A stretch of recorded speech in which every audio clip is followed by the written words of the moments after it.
Good morning and welcome to this IGTV. Thank you for joining me. This is such an important topic and I'm excited to share with you. Protecting your teen from bad influences. Like, how do we possibly keep them safe when our teens are making some of these really wild decisions that really put themselves in danger? And of course, you want to protect them because it's literally primal. It is primal for you to want to protect your child and completely normal. Not here to tell you otherwise. What I want to do today is help you to understand a way to protect your teenager that is more long-term. It's going to require a little bit more of you to show up in a different way with them. But it's about equipping them for a lifetime rather than dealing with linear one situation, okay? My name is Allie Payne. I am a certified life coach, certified relationship systems coach, and I've been working with parents and families for 14 years now to help them end the painful disconnection, better understand each other as a retired teen who was the very troubled teen, help to have parents understand what teenagers are trying to say, and also help teenagers understand what their parents are trying to say so that you can connect more and have more open and honest conversations and connected relationships. All right, let's dive into today's topic. Thanks everyone for joining me. Hi, Shira. Welcome. I'm so glad that you're here. Okay, I did a post about this the other day, and it was a hot topic. And it was actually I saw a Facebook post about this in a parenting group. And I thought, this is a topic that I think so many, again, of us parents, we're not told how to do this like so many other things. And if we were, boy, would it feel a little bit easier. So let's talk about it because that's what these days are for, right? All right. I've made some notes because, again, there's just so much in this that's to unpack, and I want to equip you as well in this process. So, protecting your teen from bad influences. Whew. They're everywhere, right? At school, on the playgrounds, social media, hello, internet of any kind, really. And what about that bad apple who moved in next door? Like these bad influences are, I think, anything, let's define that. Like it's anything that falls outside of your value system, of your beliefs. And it's everywhere. It's everywhere. And that's the reality that is the hardest part to be with. You cannot protect your teenager from all bad influences because they're everywhere. So trying to bubble wrap your teenager isn't going to work. So given that these bad influences are everywhere, let's talk about what you can do to best protect your teenager in that reality, okay? Now, protecting is, again, it's natural, it's normal, it's primal, it's important. Like there's protecting, think about when they're little, okay? When you're protecting your child when they're little, like I mean, they're gonna run out between the cars, right? Like you're grabbing them. There's no second guessing in that moment. You flip into an immediate fight or flight that is so instantaneous, you never thought you could move so fast. In fact, you're pretty sure that's where you got your cape, right? Because parenting is superheroism. I know. Then there's protecting them. That's the physical protection. Like, they're on the playground and they're on a swing, or they go to, if you have boys or adventurous children, climb on the roof and try and like jump off into a pile of snow and pretend they're not going to break an ankle or something. there's all of these different things that are about physically protecting your child that show up as, hi, Teresa. Those are important and for their physical safety, but it still looks different than as when they're a child. And then there is the emotionally protecting them. Okay. So there's emotionally protecting. Give me a hand in the comment if your child was around a bully, right? Like in elementary school. Okay. It may still unfortunately be true right now as a teenager, but I'm just talking about in elementary school, like sort of pre 8 to 10 years old. Okay. Where your child was around that kid at school and, their feelings were hurt. It is the same level of primal, yeah, right? It's the same level of primal protection as when your child is about to run out between cars, or when they're about to jump off of something or climb something, or you're like, no, you jump into action because it's like a piece of your heart is now walking around in the world raw, like a turtle with no shell. Ow! So you're jumping over there and you are attempting so bad. Yeah, this is exactly it, Teresa. You're not a fan of the... Okay, so let's talk about this. So you are trying to emotionally protect your child by doing the same thing. Now, stay with me for a second. Your brain is telling you that your teenager is the child about to run out between the cars when they are in emotional danger. Do you get that? Your brain is telling you that your teenager is the same as when your teenager's in emotional danger. Your brain is telling you that they're the same as the child who's about to run out between the cars and they are in physical danger, because your brain does not differentiate between the kind of danger at a primal level. Your brain doesn't differentiate between that, okay? It feels dangerous. The situation, it's like there's a lion about to eat them and you got to get in there and you got to go fix that right now. So as a parent myself, I want to say, I hear you. I get you. I went through some of this too with my boys in elementary school with some difficult kids who, kind of rubbed my kids the wrong way. And oh my gosh, I wanted to literally just go and scoop them up and bring them home to mama. And it's okay, we'll just be best friends for the rest of your life. And we'll get a little apartment together and you never need another friend than me. Right? That's how I felt. That is how I felt. Is that, well, I'll just keep you safe and you can just be besties with me and we're just going to leave all those bad people out there and then we don't have to deal with them. But does that really work? Like, does it really work? Because when she's gravitating to are people who don't share values. Yeah, exactly. Very depressed and not the best. Yeah. My daughter would figure out her friends not good for her. Wow. So amazing. You guys are such amazing parents. So as a parent, I just want to validate that this is primal and real, okay? To want to protect your teenager, and that your brain makes up that the emotional danger or pain that they are in is at the same level as a physical danger. That's just how parenting works. Okay? All right. So let's go back then for a second. And so I feel they try to relate and always say, yeah, I get that.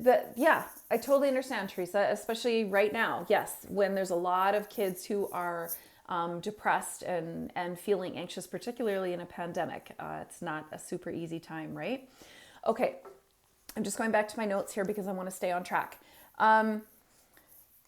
So there is a version though, okay, of this style of parenting. I talked about this in a webinar I did called the parenting revolution theory, is that as a parent, you get programmed. I don't know what kind of piece of hair I got sticking up here, but girlfriend, that has got to come down. Okay. As a parent, you get programmed with protecting your child. And that's a good thing. This is a good thing. When they are young, when they are like that, 5 to 8 years old, you get programmed out of habitual behavior, listening to your brain, which is important, that you are there to protect them in every which way, physically and emotionally. When they're babies, they go to reach out for a hot element and you got to grab their hand, right? You're like, oh, no, don't touch. And that's important when they're babies and when they are young children. Here's the part where you and I don't get the memo. And I don't mean because you are not intelligent. That has nothing to do with this. What I mean is our teenagers' brains are not the same as our children's brains. And so protecting them looks different. I know the first thing you're going to say to me is, yeah, because they don't have a brain when they're a teenager. And that's why I got to giddy up in there and do even more of that busy work. Well, yes, their brain is different. Do you need to do more of that same type of young child protecting? No, it doesn't work that way. So let me explain. I do believe that you need to have boundaries. Yes, absolutely. Having boundaries is critical. When I posted this on my feed on Instagram and I talked about it on TikTok, some people were like, no, you have to have boundaries. Yes, I get that you have to have boundaries. I'm not talking about whether you have them or not. So let me just define that for a second, okay? Boundaries are clearly discussing what works for you and what doesn't, relative to respecting and keeping yourself safe first. And then there's respecting and keeping your teenager safe. That is a boundary, okay? Yes, does it protect them? Sure. Boundaries are a great way to kind of protect your teenager. But ultimately, boundaries aren't set to protect. They are set more to respect, honor, and have compassion for each other. Okay, that's really boundaries. The problem with the boundary is that boundaries were never intended to use to control. And I don't know if you've tried this, but controlling your teenager, that's a lot harder. In fact, the more you try and control your teenager, I guarantee the more you will disconnect your relationship. I know you're going to be like, well, that works for you, Allie, but you don't get what my teenager's into. You haven't seen it. You know what? Maybe I have and maybe I haven't.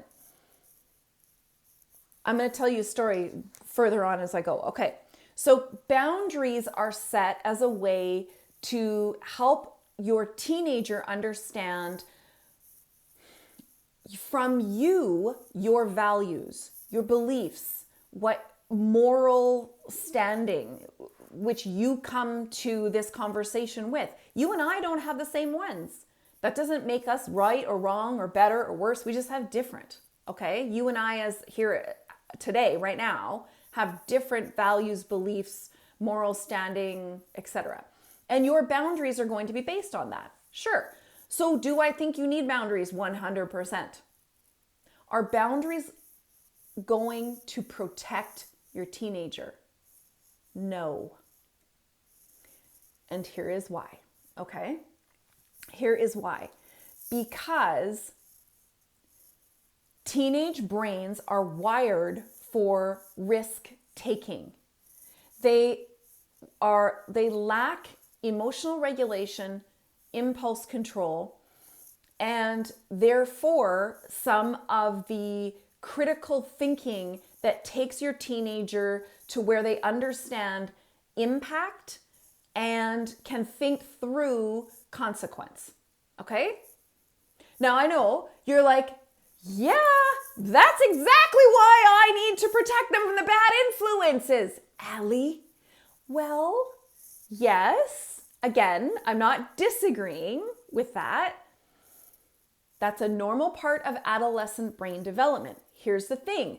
When you try and protect them the same way that you did when they were little, pulling their arm before they run out of car, grabbing their hand before they touch a burner, you were literally controlling more of their life when they were a child.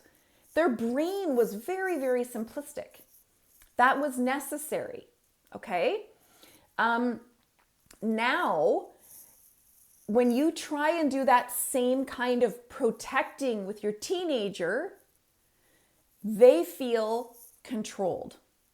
And again, boundaries were never intended to be used to control. So the more your teenager feels controlled, a couple things might happen.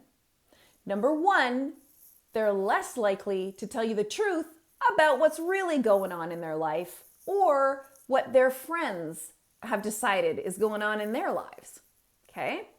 Number two, they are more likely to go and do what they're going to do anyway, but lie about it and hide it from you. That is the outcome of when you try and control your teenager because of your primal and real need to protect your teenager. Okay? So stick with me on this. All right. Okay. Let's move to equipping. Equipping your teenager is a little bit about boundary setting thanks, Teresa. Equipping your teenager is like boundary setting, but it's not boundary setting that comes to someone and says, here's the rules, read them, I'm out. Like, no, that doesn't work. Equipping your teenager is having multiple conversations with them where you talk, not preach. Ain't no preaching, because your teenager will feel controlled again, because they feel lectured to, talked down to, talked at. You will get something like this, or and completely shut down, no longer in the conversation. Okay, so it's having a conversation where you are talking and listening, where you are sharing with your teenager your perspective on the world, some of your experience as a teen. Be vulnerable with them, share with them what did work for you, what didn't work for you. And so that they understand. But this isn't a lecture, okay? It's not a lecture. Don't get up on your soapbox. This is not a sermon. This is multiple conversations where they get to learn whether they agree or not. They get to learn how you came to your beliefs, your values, your ways of looking at the world. Help them to understand. When you just preach or you just lay down the law or this is how it is, and you don't give them any kind of background of three-dimensional, like how you got to that, it's meaningless for them. And for your teenager, that's the difference between feeling controlled and understanding that you are trying to protect them. So these conversations have you talking as much or slightly less as your teenager does.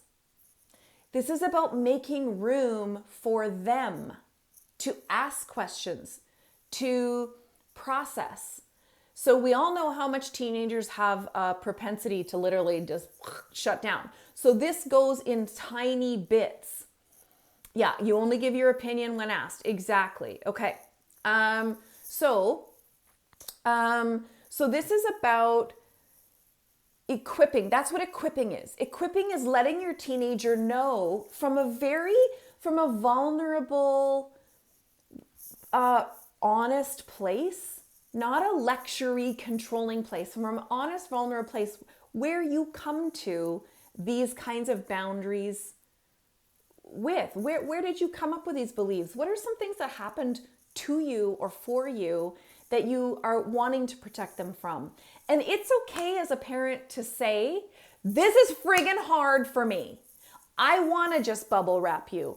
I want to just keep you nice and safe, and we'll be besties for the rest of our lives and get our own apartment, and you can tell me everything, and we don't, like, I want to. And let them laugh and tell them, I know I can't do that. I know it doesn't work. I know I can't control protect you like I needed to when you were 3 or 5.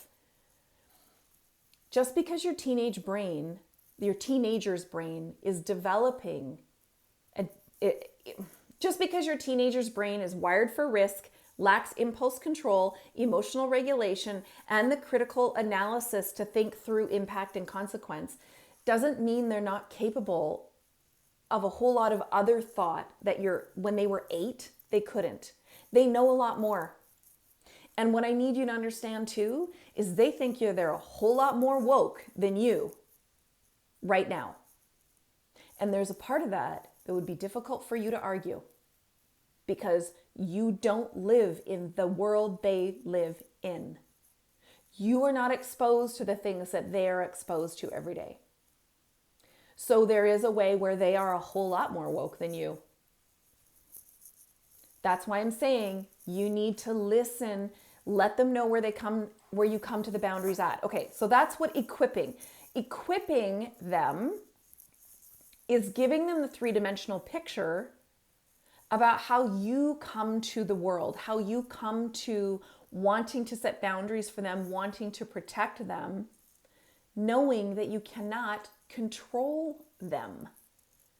And they're going to feel controlled anyway at some level. They probably are. So do with that as you will. Try and find the middle ground. Now, here's the difference. Here is about empowering. So equipping is not the same as empowering, okay? Equipping is like giving them the tool belt, or at least showing up with your tool belt and explaining what tools you got in your tool belt and what scars you got on your arm from doing what and what happened. And so that's how you choose to use those tools now. That's equipping. Empowering is the rest of this conversation, because there's many of them, where you are helping them to talk through, because this is the part of their brain that is developing that I'm pretty sure you'd rather them have these conversations with you, or at least somewhat with you, than 100% with their friends, okay?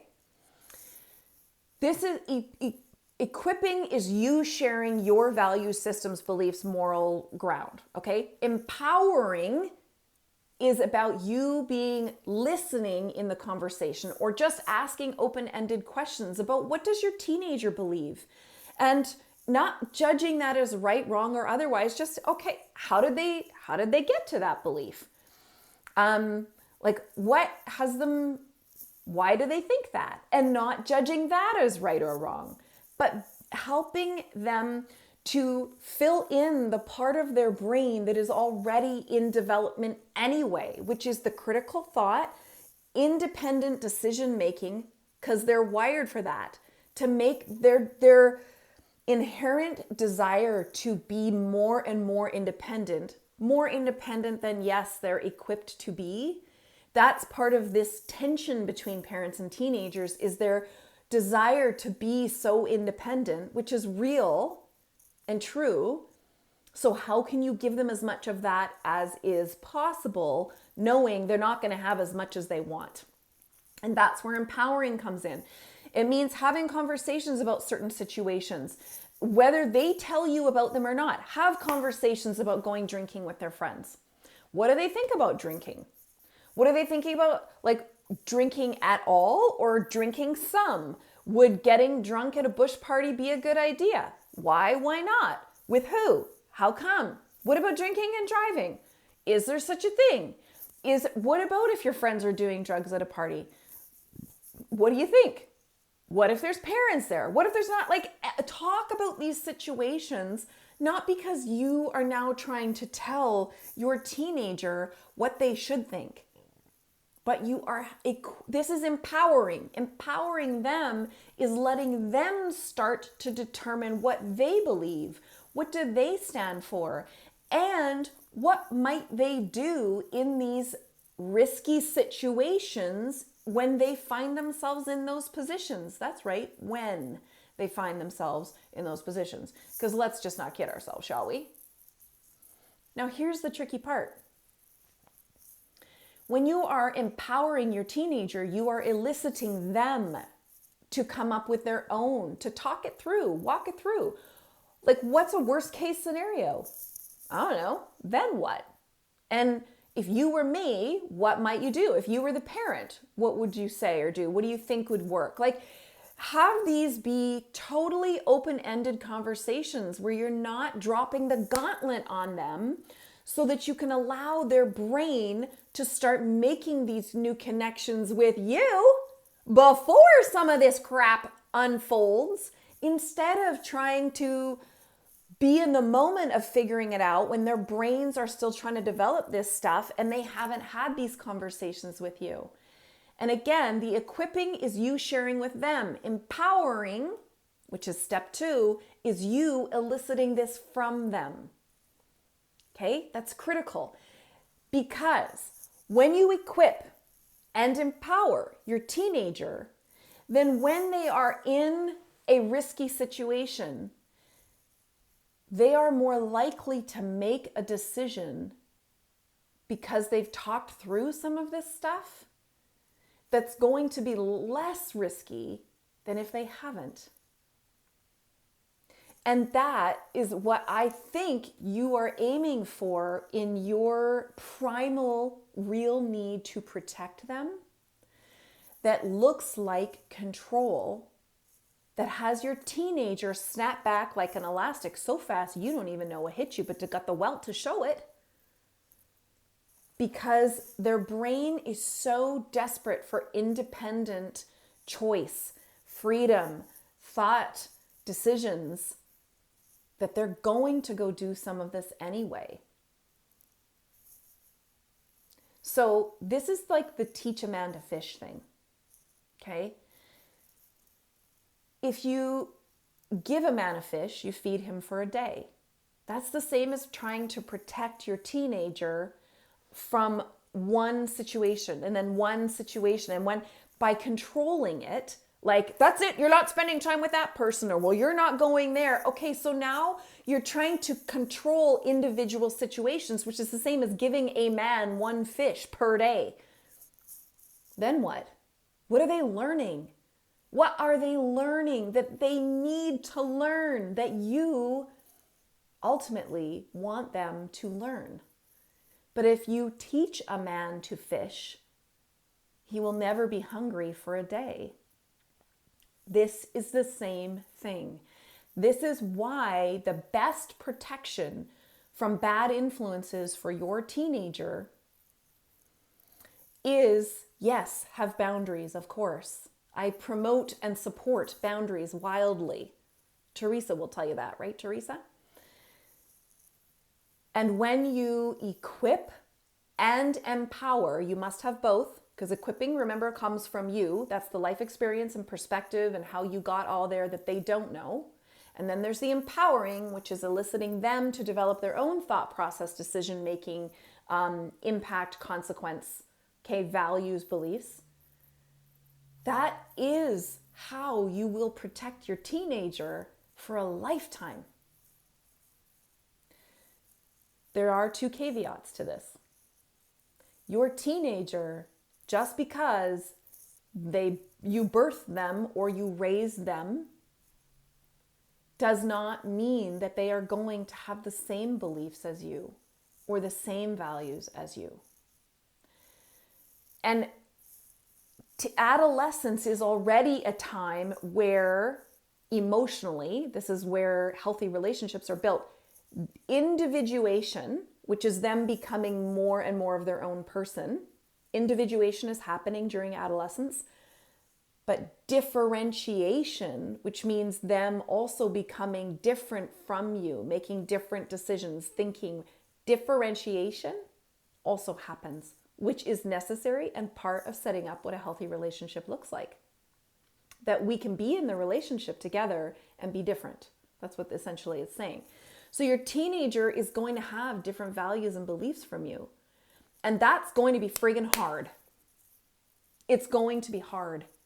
And that is again why these constant conversations, open conversations about what you think and believe, make sure you're talking 49% of the time, and that your teenager gets to they get to process in front of you, with you. It doesn't mean they're going to go do it either. Like, we've proven this now. This was the whole argument between why we should never have sex education in schools. Because, heaven forbid, if we talk about it and tell them what it's about, they're going to do more of it. I got news for you. Like years ago, we've studied and proven that actually the opposite is true. When we talk about it and educate about sex, the kids are actually less likely to go and engage. Make it weird and uncomfortable instead of curious, just saying. So when we talk about drugs, we talk about alcohol, we talk about partying, we talk about drinking and driving, we talk about bush parties, like talk about them. Your teenager is less likely to go and do them because you have talked through some of this stuff in a way that is not intended to judge, condemn them. It's intended to help them start to think through some of these things with you. Here's the second thing that I need you to understand, and this is also scientifically proven. Teenagers who are allowed to process and be in this kind of conversation with their parents build greater sense of trust and respect, even if they don't agree with you. They are more likely to respect your boundaries because you have had these conversations. And teenagers that are allowed to participate in these conversations with their parents are less likely to engage in addictive behaviors, alcohol, drugs, and promiscuous sex while they are living under your roof. Now, if that's not the best protection from bad influences, I don't know what is. If you want some support in how to have some of these really challenging conversations with your teenager, because it is, or you're feeling challenged in relinquishing some of that control that is lovingly intended, of course, to protect, then I want to invite you to join me in my private parenting community, because these are the kinds of conversations that we have, and I provide tools. I go live and I answer these questions for you. And I will talk you through some of them. And it is okay to not know some of this stuff. We were not taught this. I don't know about you, but I was not taught this stuff. You and I, if you're like me, you probably came from a very authoritative, more controlling parenting style. And so what do? We parent the way we were parented.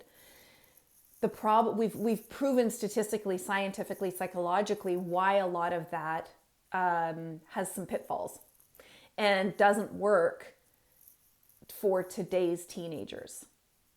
So if you want to truly protect your teenager from bad influences, then I challenge you to start setting up boundaries that were never intended to control, having open conversations that equip them and empower them, rather than preach at them or lecture them. And if you want help, hit the link in my bio and join my private parenting community. And I'm happy to help you through some of this stuff, because it's not easy. Wow, it's not easy. And I want you to know you're not alone. All right, that's what I've got for you this week. I want to thank you so much for your time. Thank you for joining me. Thanks for watching my videos. I will post this to my feed, and if you feel it's valuable, I'd love if you share it or tag other parents who you think might benefit from this. Thank you so much, everyone. I bid you a wonderful, well, it's a May long weekend here in Canada. So we're coming up on a holiday Friday tomorrow and a holiday It's also my birthday on Monday.